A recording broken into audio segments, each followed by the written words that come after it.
Welcome. In this video I will show you how to turn on your HP OmniBook 7 Flip.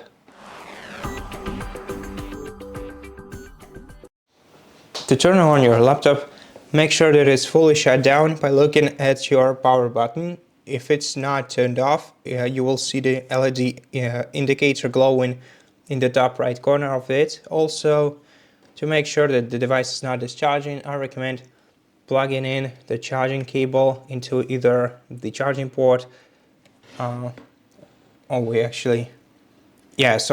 one of the USB ports on the left side of your laptop.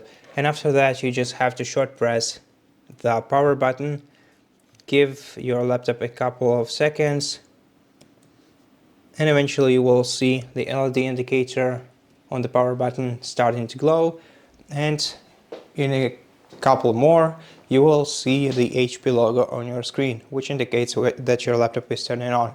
And that's how you do it. Thank you for watching this video. If it helped you, please consider subscribing to our channel, leave us a like and a comment below, and I'll see you in the next one.